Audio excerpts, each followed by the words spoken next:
Nous allons voir comment créer des sites internet sécurisés. Pour cela, nous allons aller sur un site internet, dans notre exemple, en utilisant le navigateur Firefox, et nous allons sélectionner un exercice en ligne. L'objectif est de permettre aux élèves que d'accéder à cet exercice sans pouvoir naviguer ou faire une recherche sur un autre site internet. Prenons l'exemple du site Pépite. Nous allons choisir un exercice sur le site de Pépite. Une fois l'exercice trouvé, comme celui qui se présente à l'écran, nous allons activer la fonction sécurisation d'un site internet.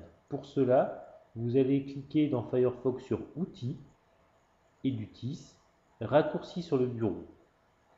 Cette fonction va vous permettre, dans un instant, de pouvoir indiquer le titre ou le nom de l'exercice ou de l'icône qui va apparaître sur le bureau, afin de donner un accès direct à cet exercice sur Internet, de pouvoir, comme vous le voyez en dessous, bloquer l'accès et faire disparaître la barre de navigation à l'élève.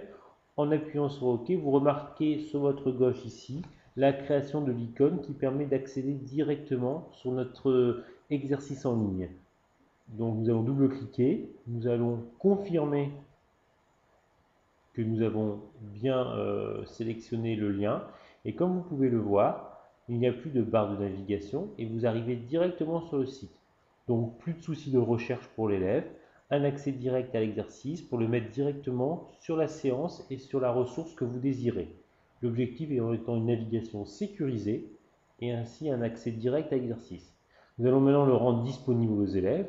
Pour cela, nous allons aller dans les propriétés de ce raccourci et nous allons donner le droit et l'accès à l'exécution de ce raccourci aux élèves. Donc vous allez faire comme vous le voyez à l'écran, autoriser pour les différents paramètres suivants.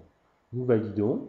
Nous allons, afin d'être un petit peu plus ergonomique, changer l'icône. Donc là, nous allons choisir une autre icône correspondant au type d'exercice dans la base d'icônes disponible, afin de rendre, je dirais, plus visuel l'accès au logiciel. Nous appuyons sur Valider.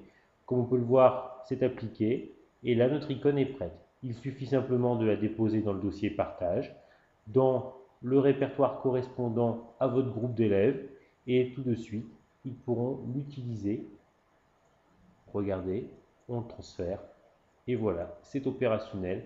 Un élève depuis son poste va pouvoir aller le sélectionner dans le dossier de partage, l'exécuter et aller naviguer en toute sécurité